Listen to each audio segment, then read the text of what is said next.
Our reading today is excerpted from Sister Outsider by Audre Lorde, and it reads, institutionalized rejection of difference is an absolute necessity in a profit economy, which needs outsiders as surplus people. As members of such an economy, we have all been programmed to respond to the human differences between us with fear and loathing, and to handle that difference in one of three ways. We ignore it, and if that's not possible, we copy it, if we think it's dominant, or we destroy it, if we think it's subordinate. But we have no patterns for relating across our human differences as equals.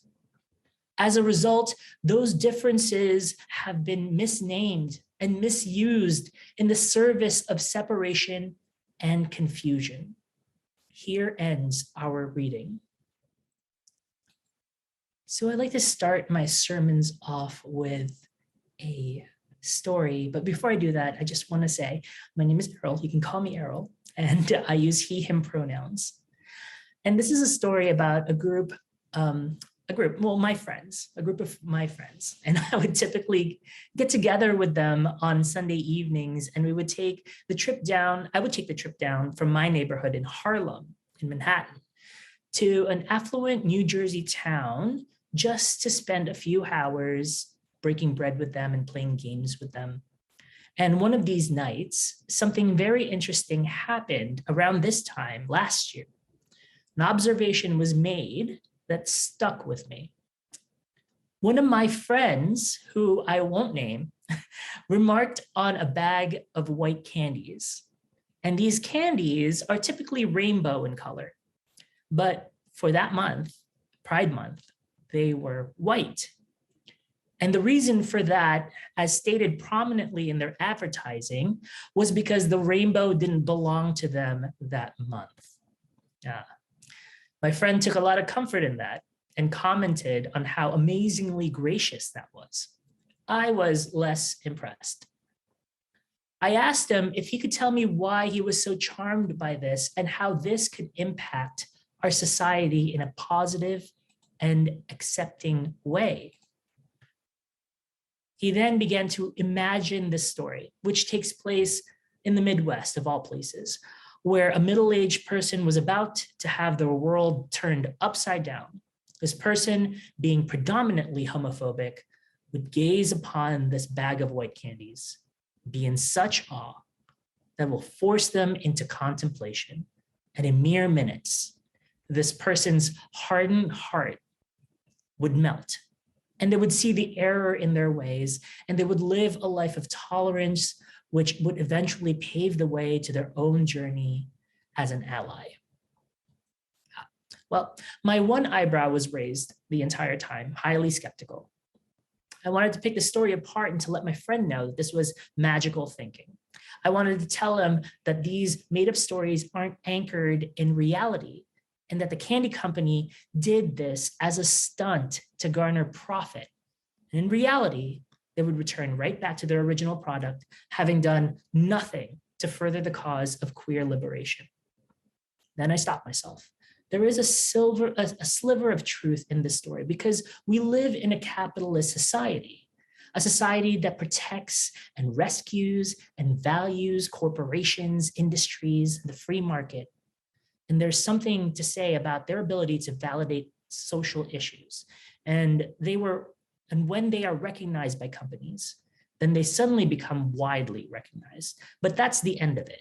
That's the end of that. Companies exploit the queer identity to enhance their own public image constantly. They are communicating to the world that they are in the struggle with oppressed people, when in all likelihood, they are reaping the rewards of protecting a certain image and giving nothing back to the LGBTQIA+ community. This is rainbow capitalism. The more treacherous forms of rainbow capitalism exist when companies not only appropriate the queer identity and do nothing tangibly to support the LGBTQIA+ community, but also turn right around and inflict violence. How, you may ask? Well, this is a list of Pride March sponsors and how much they've donated to anti-LGBTQIA plus politicians between 2019 and 2022, according to the organization Data for Progress. Jack Daniels, $31,750. Enterprise, $41,300. Budweiser, $45,250. General Motors, $48,500. Amazon, $62,500. FedEx, $67,000. State Farm, the insurance company, $79,550. Comcast, $121,350. AT&T, $297,987. Toyota, $601,500. Let's take a minute to let that sink in. That is a lot of money that's given to anti-LGBTQIA plus politicians. And they've chosen to sponsor Pride marches. When JP Morgan participates in Pride marches, they are benefiting from positive PR. But the truth is, banks like them historically denied loans to gay people. They prevented openly LGBTQIA people from opening accounts just on the basis of one's identity, creating these ripple effects that make it difficult, expensive, illegal to live a dignified life. Banks would now happily take LGBTQIA business and money and profit from them without doing anything to reconcile the harm historically inflicted to the community. Hospitals would openly use the rainbow to prettify their logos and wouldn't make an effort to reconcile their past treatment of queer patients who were often denied healthcare or subjected to conversion therapies, leading to early and unjust suffering and early and unjust death. Even the NYPD, who have a long and ugly history of brutalizing queer people of color, would put rainbows on their cars and march in pride parades. What? Do you see what I'm getting at? It's not just about the public relations. It's about the shifting and the movement of power. It's about how organizations have appropriated real symbols, real experiences, real culture to turn a profit without doing anything to support the community. This is what we call pinkwashing. Now, it's a lot of heavy stuff, so I want to shift gears for a moment and talk about another term called homo nationalism. And this is a pretty complex term. Please look it up on your own and learn about it. But in its core, it is the alignment of nationalist ideology and LGBTQIA plus community claims to justify racism, xenophobia, and other forms of oppression. One example of a homo-nationalist claim is declaring the Pulse nightclub event, a 2016 mass shooting event that occurred at a gay nightclub in Orlando, Florida, as the deadliest mass shooting event until the Las Vegas mass shooting event the following year. Now, this assertion was commonly stated, but it overlooked historical shootings with more people, which includes race riots, labor conflicts, colonial expansion, global massacres carried out by the US military. Describing the Pulse shooting as the worst mass shooting protects the image of the state and creates ambiguity around state violence and seeks to minimize or completely erase the oppression of indigenous people and racial minorities. This is referenced in the 2016 article by Gaetano Venezia, the third, entitled Homo Nationalism in the Wake of the Pulse Shooting for the Center for a Stateless Society. Homo nationalism seeks to elevate the LGBTQIA community over marginalized populations, when in fact they should be standing side by side.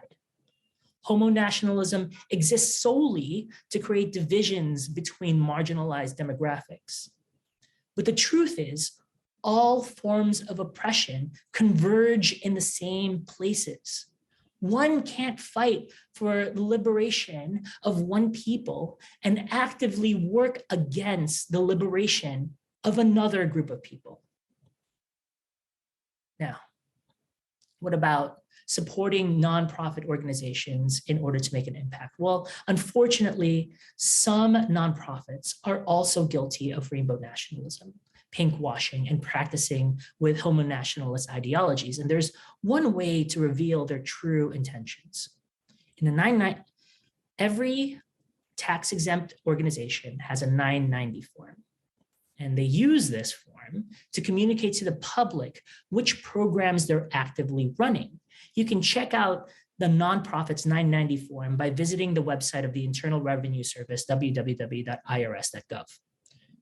Do a thorough scan of the LGBTQIA programs this organization has. It could look like an LGBTQIA ministry, a crisis suicide hotline, or a shelter for homeless LGBTQIA plus youth.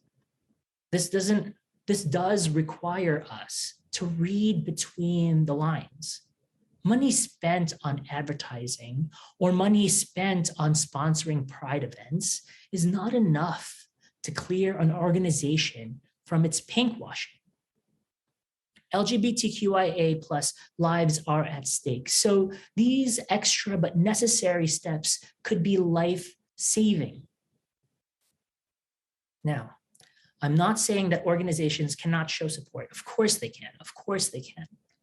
Growing up, part of the ease of coming out is the presence of LGBTQIA plus people in my life and media in my life, showing me that a happy and healthy life can be achieved while remaining true to myself. However, we must always be critical and mindful of their goals and the authenticity of their intentions. We cannot allow the oppressor to don the cape of the liberator. So I ask you, the next time you see a corporation immersing their merchandise in rainbows, think about what they're really saying.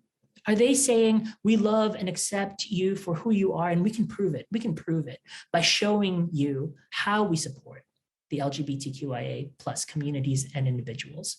Or are they saying, your business is valuable to us? Don't be fooled by empty gestures. Research the organizations you support and make sure your money is going to an LGBTQIA plus community and individual.